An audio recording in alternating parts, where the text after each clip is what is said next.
The conference call started at 2:03 p.m., and by 2:17 I was professionally executed in front of 18 people scattered across 3 time zones. Jaxon, our newly promoted VP of Operations, was sharing his screen, showing a PowerPoint deck titled Optimizing Team Dynamics for Q4 Excellence. When he clicked to slide 7, and there it was, my face in a little circle with a red arrow pointing to the words, Remote Engagement Concerns. Like I was a case study in corporate failure. He didn't even mute himself when he said it, clear as a dinner bell ringing over my grave. Honestly, the remote workers just aren't bringing the same energy as our in-office team members. They're becoming less valuable to our collaborative ecosystem. 18. Little Zoom squares stared back at him, some nodding like bobbleheads in a hurricane, others looking uncomfortable, but nobody said a word, except the sound of my dignity crashing through the floor of my home office like a meteorite made of humiliation.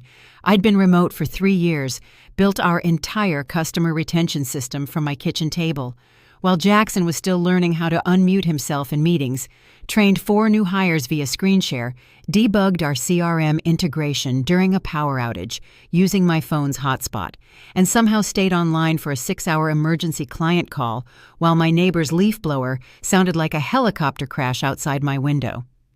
But sure, Jaxon, tell me more about engagement while you're sitting in a conference room that costs more per month than most people's rent-eating catered sushi, and pretending your expensive ergonomic chair makes your ideas worth more than mine.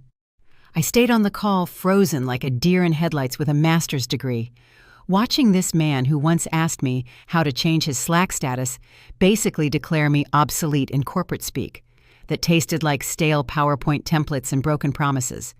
When the meeting ended, I sat in my home office, the one I'd carefully curated with plants and motivational prints that now felt like a museum to my own naivety, staring at my second monitor where I'd been tracking our Q3 metrics while he was busy planning my professional funeral. The irony was nuclear. I had the best performance scores on the team, highest client satisfaction ratings, and I'd personally saved the company $47,000 in software licensing by finding an integration workaround that our in-office tech team said was impossible. But Jaxon, with his artisanal coffee and his standing desk, that probably cost more than my car, didn't see value in results. He saw value in proximity, in the ability to hover over shoulders and mistake surveillance for management. The next morning, I woke up with that specific kind of rage that comes from being underestimated by someone who couldn't find their way out of a paper bag if it came with a GPS and a customer service hotline. I made coffee black and bitter like my mood and opened my laptop to find an email from HR with the subject line, Workforce Optimization Initiative, corporate speak for, "We're about to ruin your Tuesday inside," was a calendar invite for a one-on-one with Jaxon and our HR director Paloma, scheduled for Thursday at 10 a.m. with the cheerful note, "Looking forward to discussing your career development opportunities," which translates to, "We're going to offer you a voluntary resignation package and pretend it's a promotion." I laughed, once sharp and humorless, then opened my personal laptop, the one they didn't monitor, and started making a list. Not a resignation letter, not a LinkedIn job hunt, an inventory of everything I'd built, everything I'd fixed, everything I'd saved them from while working in my pajama pants and slippers, like some kind of digital wizard who apparently wasn't worth keeping around by lunch. I had 17 pages of documentation, every project, every process, every late-night emergency fix that kept their systems running while their in-office golden children were home binge-watching Netflix and complaining about commute times. I'd been tracking my work religiously for years, not out of paranoia, but out of habit. The good kind that comes from being raised by a mother who taught me to keep receipts for everything, especially when dealing with people who think your worth is measured by how often they can see your face over coffee breath and small talk. I had timestamps, email chains, Slack conversations, project completion dates, client testimonials, and a beautiful spreadsheet that showed exactly how much money I'd made them versus how much they paid me. Spoiler alert, the ratio was embarrassing for them. That night I called my sister Luna, the one person in my family who understood that sometimes you have to burn bridges to see what's worth keeping. She answered on the second ring, probably because she could sense chaos brewing from 2 states away. "Let me guess," she said before I even spoke. "Some mediocre man in a mediocre suit decided you're not team player enough?" I laughed for the first time in 48 hours. Close, he decided remote workers are less valuable to the collaborative ecosystem. Oh, fuck that noise. Luna had a way with words that cut through corporate bullshit like a chainsaw through tissue paper. "What's your plan?" That's when I realized I didn't just want to quit. I wanted to leave a mark, the kind that makes people remember why they should have treated you better, while they had the chance. I wanted them to feel my absence, like a phantom limb aching in places they didn't know they needed. The Thursday meeting was exactly as theatrical as I expected. Jaxon, sitting in the big conference room with his laptop and his legal pad like he was conducting a performance review for the President Paloma from HR, flanked him with her practiced smile and her folder full of papers that I already knew contained my professional death warrant. They'd set up the camera so I could see both of them clearly. A power move designed to make me feel small and outnumbered from my little home office square. But they'd forgotten something important. I'd been doing video calls for 3 years. I knew how to command a screen. "Thanks for joining us." Jaxon began, his voice dripping with the kind of fake concern that HR people learn in seminars about managing difficult conversations. "We wanted to touch base about your role and discuss some exciting opportunities for growth." Exciting opportunities, the corporate equivalent of, "this might hurt a little," before they stick the needle in. Paloma leaned forward with her folder. "We've been evaluating our team structure, and we think there might be a better fit for your skills somewhere that aligns more closely with your work preferences." Work preferences code for, "we think you like being home too much." I let them talk, let them paint their picture of my inadequacy with broad strokes and passive voice. They talked about team synergy and office culture and the importance of face-to-face collaboration, while I sat there nodding like I was absorbing their wisdom instead of calculating exactly how much they were about to regret this conversation. When they finally finished their script, I spoke for the first time in 20 minutes.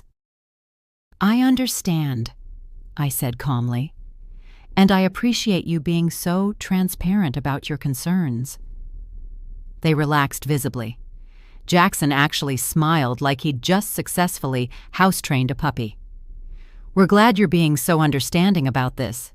Ashley, we really do value your contributions." Value.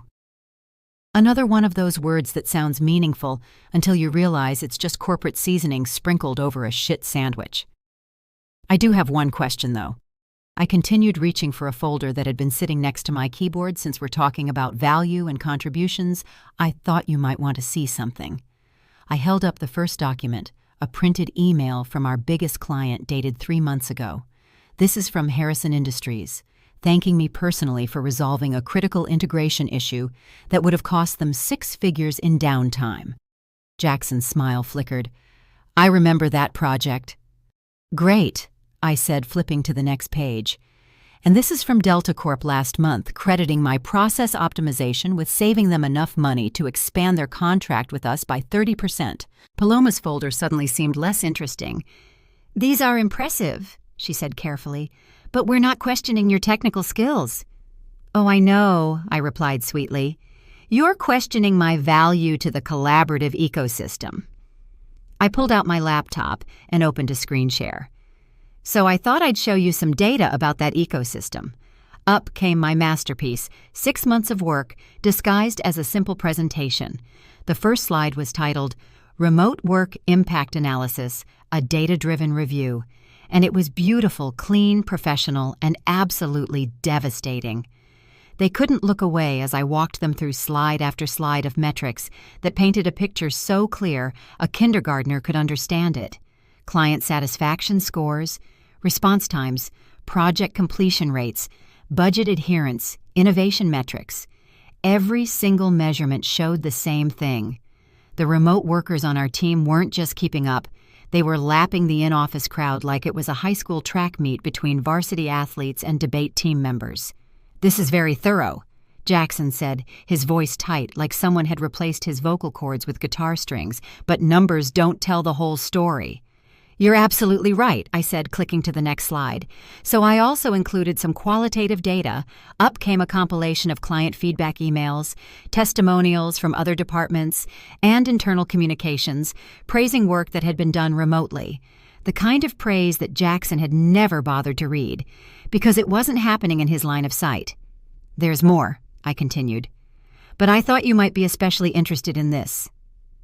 The final section was my favorite, a detailed breakdown of cost savings from remote work, reduced office space requirements, lower utility bills, decreased equipment costs, and my personal contribution to the bottom line calculated down to the penny.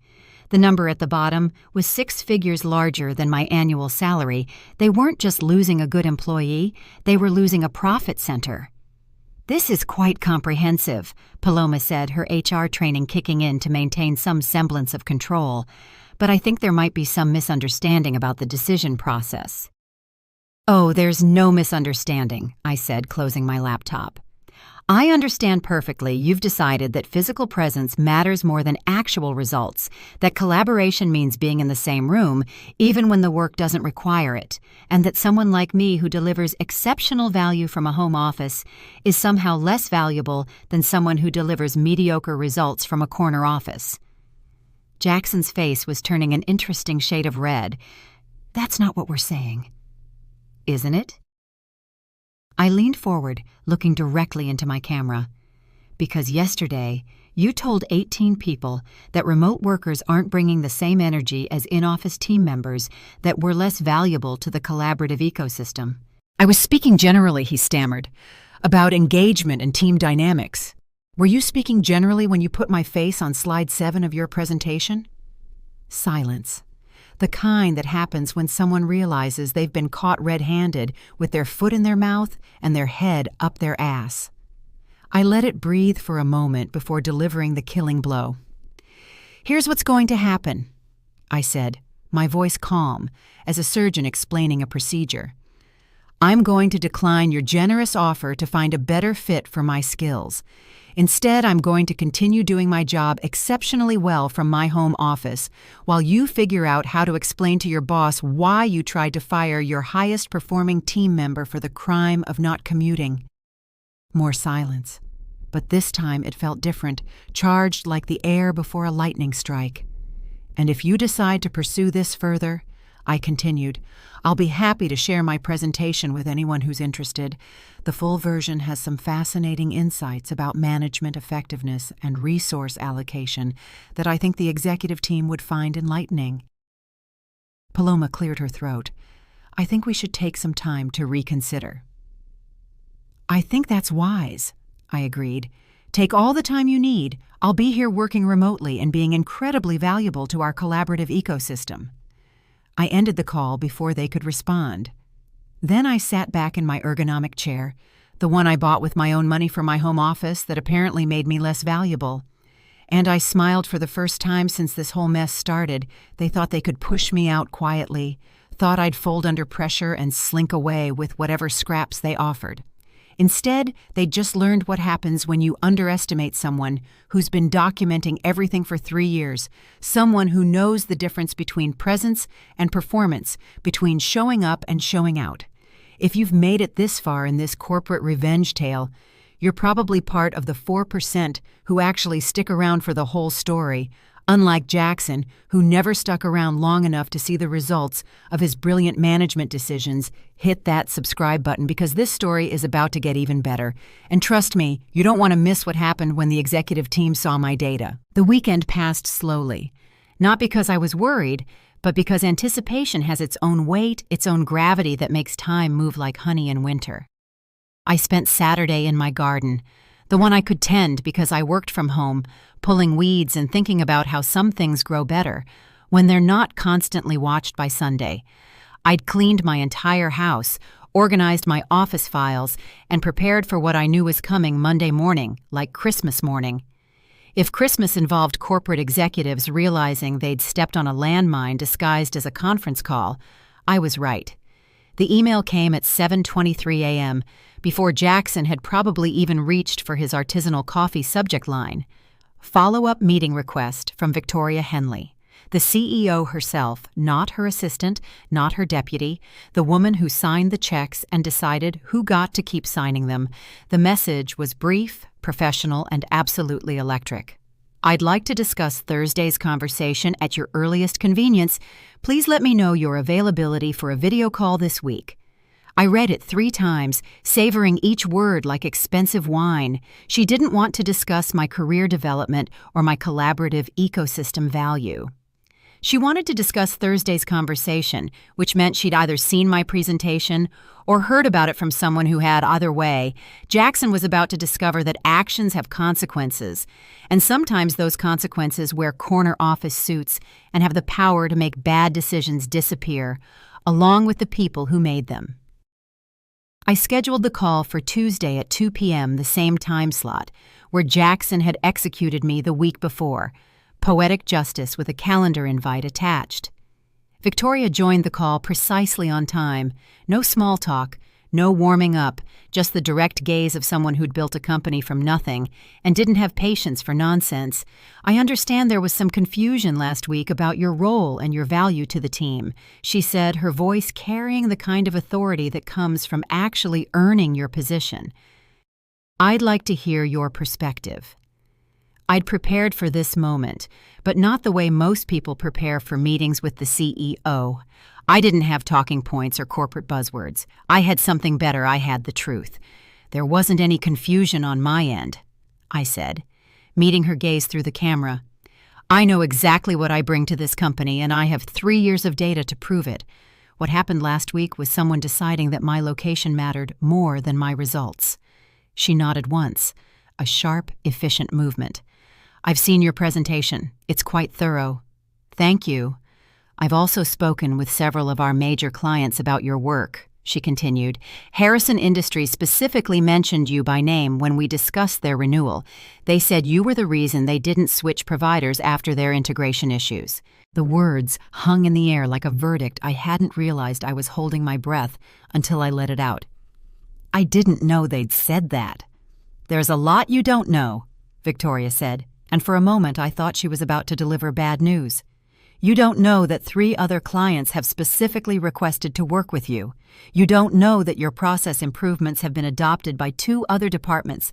You don't know that your remote work setup has become the model we're recommending for our expansion into international markets.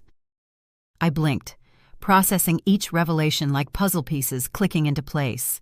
What you do know, she continued, is that someone made a very poor decision about your value to this organization, and I'm here to correct that. The correction came in the form of an offer that made my Thursday execution feel like a fever dream. She wanted to promote me to Senior Director of Client Solutions, a role that didn't exist until she created it specifically for me. The position came with a substantial raise stock options and complete autonomy over my work environment, along with a team of both remote and in-office employees who would report directly to me. I want you to build something, she said. A hybrid model that proves remote work isn't just viable, it's superior for certain types of roles. I want you to be the case study that shuts down any future conversations about location-based value assessments. I accepted on the spot, not because of the money or the title, but because of what it represented, vindication on a scale that made Jaxon's PowerPoint presentation look like a child's crayon drawing. Someone at the top had looked at the data, seen the results, and chosen competence over convenience, merit over proximity. The news about my promotion traveled through the company faster than gossip at a high school reunion. By Wednesday, everyone knew by Thursday the rumor mill was working overtime, and by Friday, Jaxon himself requested a meeting with me. The irony was delicious. He wanted to discuss collaboration opportunities and synergistic approaches to team integration, which translated to, "Please don't use your new position to destroy me." I took the meeting because sometimes mercy is more devastating than revenge, and because I wanted to see if he'd learned anything from his Slide 7 disaster. He hadn't. The man who'd declared me less valuable to our collaborative ecosystem spent 30 minutes trying to explain how he'd always supported remote work and believed in my contributions. He'd apparently forgotten that I had recordings of every team meeting, including the ones where he complained about remote workers being difficult to manage and less committed to company culture. "I think there might have been some miscommunication last week," he said, his voice carrying the desperate edge of someone trying to rewrite history while the ink was still drying. "Miscommunication," I repeated, tasting the word like it was something bitter. "Is that what we're calling it?" "Well, you know how these things can be taken out of context," he continued, digging his hole deeper with every word. "Presentations are just frameworks for discussion. They're not necessarily reflective of individual assessments." I leaned back in my chair, the good one in my home office that had apparently been the headquarters of a less valuable collaborative ecosystem, and watched him squirm. "Jaxon," I said finally, "let me ask you something. What do you think makes a good manager?" He brightened, thinking this was safer territory. Communication, trust, building team, development, strategic thinking. "Accountability," I added, and watched his face fall. Good managers take accountability for their decisions, their words, their impact on their team members. I pulled up a document on my screen. This is a transcript of last week's meeting, specifically the part where you used my face as a visual aid while explaining why remote workers are becoming less valuable to our collaborative ecosystem. His throat worked like he was trying to swallow something too large. "I want to understand something," I continued. "Was that strategic thinking when you decided to humiliate me in front of 18 people, or was that the communication and trust-building part?" Silence again. But this time it was different. This wasn't the silence of someone caught off guard. This was the silence of someone realizing that their actions had consequences, and those consequences were sitting across from them with a promotion and a very long memory. "I made a mistake," he said finally, the words coming out like they physically hurt. "You made a choice," I corrected, "and now you get to live with it." I closed my laptop and looked directly into the camera. "Here's what's going to happen. You're going to continue being my peer until you're not. You're going to watch me build a team that proves remote work isn't just viable, it's superior. And every time you see those results, every time a client praises my team, every time our metrics outperform the in-office departments, you're going to remember that you had the chance to recognize value when you saw it. Instead, you chose proximity over performance and missed the opportunity to be part of something excellent." I ended the call before he could respond, because some conversations don't need closure, they need finality. 6 months later, my team had become the crown jewel of the company. Our client satisfaction scores were the highest in company history. Our retention rates made other departments look like they were actively trying to lose customers, and our remote-first model had been adopted across 3 additional divisions. Victoria had been right. I wasn't just doing a job, I was proving a point, and that point was sharp enough to cut through every stereotype, every bias, every assumption about what valuable work looked like. Jaxon was still there, still trying to manage his in-office team, still talking about collaborative ecosystems and team synergy, but now his presentations included slides about learning from successful remote integration models and adapting to evolving workplace paradigms. He never mentioned Slide 7, never referenced less valuable remote workers, and never again made the mistake of thinking that physical presence was a substitute for actual performance. I kept the original email, the one about workforce optimization initiatives, printed it out and framed it right next to my promotion letter. Not as a trophy, but as a reminder that sometimes the people who underestimate you end up providing the motivation you need to prove them spectacularly wrong. They thought remote work made me less valuable until I showed them what value actually looked like. It wasn't measured in commute times or coffee machine conversations. It was measured in results, impact, innovation, and the ability to deliver excellence, regardless of zip code. And now, every morning when I sit down in my home office with my coffee and my dog at my feet, looking at my second monitor and my carefully curated workspace, I remember that the best revenge isn't getting even, it's getting promoted, and then using that promotion to prove that the people who doubted you were wrong about everything that mattered. The view from the top of the collaborative ecosystem turns out is pretty spectacular, especially when you built the ladder yourself while working in your pajamas, and proving that geography is just a detail when you know how to deliver value that can't be measured in office visits or team lunches, but only in the kind of results that make companies thrive, and competitors wonder how you do it remotely.